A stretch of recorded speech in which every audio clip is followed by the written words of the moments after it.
Volgens plannen van het ministerie staat de toekomst van de acute zorg in Zeeland op het spel. En daarom mochten Zeeuwen erover meepraten. Wat blijft er voor ons als inwoner nog over? En ik vind toch dat wij als inwoner van Zeeland dezelfde rechten hebben op spoedeisende zorg als andere inwoners van Nederland. En verder in deze uitzending. De ziekte nekt opnieuw een flink aantal bomen. En geld om schapen tegen wolven te beschermen.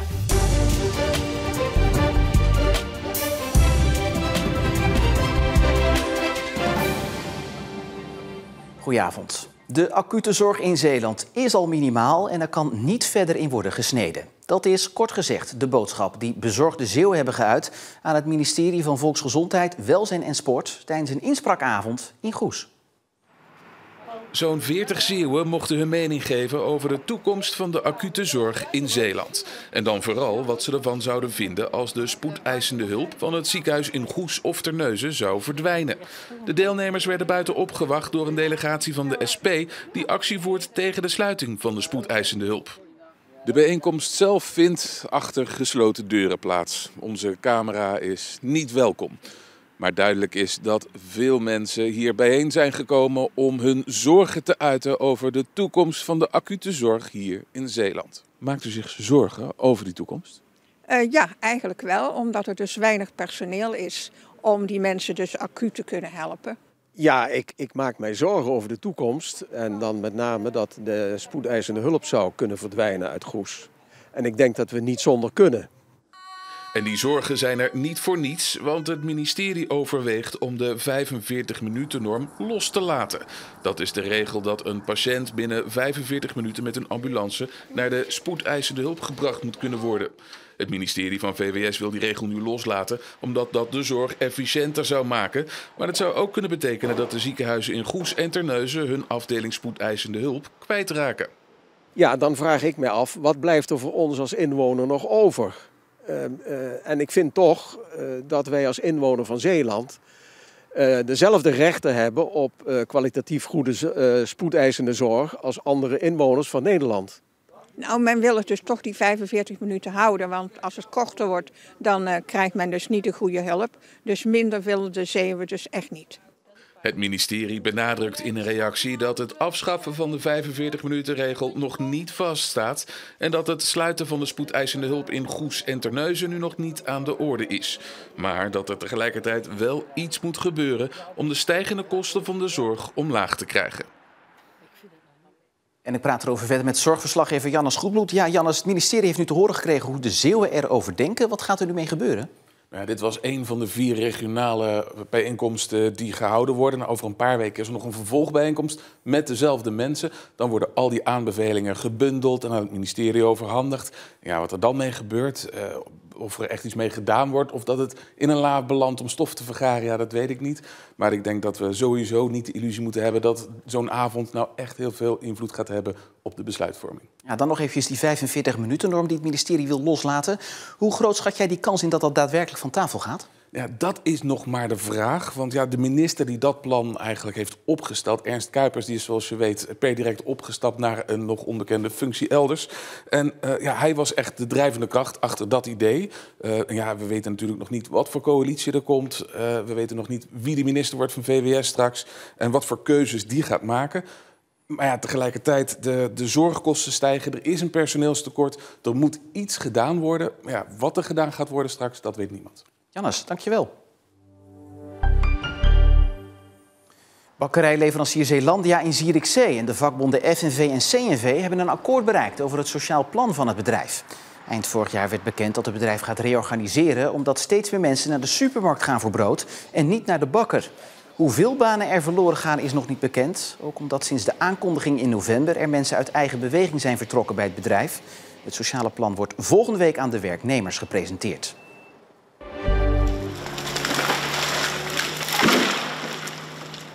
Staatsbosbeheer kapt de komende tijd een flink aantal essen tussen Dishoek en Westkapelle. De bomen zijn aangetast door de essentaksterfte. De bomen laten staan is geen optie, omdat ze een gevaar zijn voor bijvoorbeeld wandelaars. Essentaksterfte wordt verspreid door de lucht. Het is een zwam en hij dringt de boom binnen. Soms zie je eigenlijk aan die boom niet dat hij ziek is. Maar dan blijkt dat op een later moment toch. Het kan zijn dat hij takken laat vallen of dat hij ineens omvalt. Op sommige plekken worden op een later moment nieuwe bomen teruggeplant. Dit gebied hier, we staan bij Dishoek, is dat niet nodig. Maar met name bij de Kreek van Westkapelle verwacht ik dat we dat wel gaan doen. Staatsbosbeheer verwacht in maart klaar te zijn met de klus. Het echtpaar uit Oost-Soeburg dat eind vorige maand is veroordeeld tot een half jaar cel omdat ze jarenlang een bejaarde en dementerende man uit Middelburg hebben bestolen, gaat bij de Hoge Raad in cassatie tegen de uitspraak van het gerechtshof. Volgens de advocaat van het stel is met de uitspraak van het gerechtshof de grond onder de veroordeling voor verduistering wegkomen te vallen. De Hoge Raad kijkt niet meer inhoudelijk naar feiten en bewijs, maar of het recht goed is toegepast. De gemeente Middelburg is ruim €25.000 kwijt om de schade die rond de jaarwisseling is ontstaan te herstellen. Vooral prullenbakken, afvalcontainers en verkeersborden werden vernield. Eerder werd al bekend dat in heel Zeeland voor tienduizenden euro's aan vernielingen zijn aangericht. Alleen de gemeente Vlissingen heeft nog geen schadecijfers gemeld. Boeren die hun schapen willen beschermen tegen wolven moeten subsidie krijgen om een geschikt hek te kopen. Ook moet er worden geëxperimenteerd met honden die schaapkuddes bewaken. Dat is het advies van een speciale commissie die onderzocht hoe Zeeland met wolven om moet gaan. De commissie presenteerde het advies vandaag aan het provinciebestuur.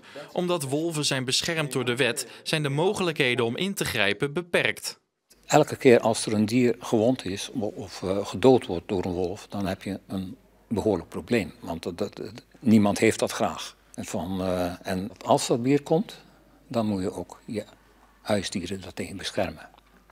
En ook de landbouwdieren uiteraard. En dat doen we op een praktische manier. In Zeeland zijn voor zover bekend tot nu toe 17 schapen doodgebeten door wolven. 5 schapen zijn er na een aanval afgemaakt door een dierenarts. Vooral de laatste jaren worden wolven af en toe gezien. Er zijn wolven gespot op Schouwen-Duiveland, op Tholen, op Zuid-Beveland en in Oost-Zeeuws-Vlaanderen. Sinds de eeuwwisseling zijn 13 officiële waarnemingen gedaan van wolven of wolvensporen in Zeeland. Deskundigen denken dat wolven zich niet in Zeeland vestigen omdat het leefgebied hier te klein is. Naast de subsidie voor hekken adviseert de commissie ook om te experimenteren met waakhonden. In Brabant verliep een proef daarmee succesvol. Als de kudde alleen op de hei is, dan is gebleken dat niet altijd alle maatregelen voldoende zijn. Dus hebben wij gekozen om deze maatregel in te zetten. En hun moeten ervoor zorgen dat de kudde 's nachts beschermd blijven. Hekken plaatsen om schapen te beschermen is niet altijd eenvoudig, vinden schapenhouders.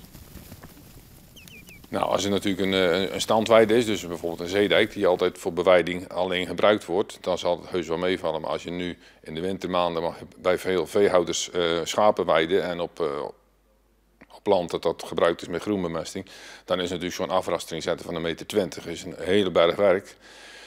En ook zeer kostbaar. Nu doen we het gewoon met 1 of 2 draadjes en dan hou je die schapen binnen. Maar nu moet je dus een andere diersoort buiten houden. En dan is het natuurlijk een afrastering van 1,20 meter zetten is heel veel werk.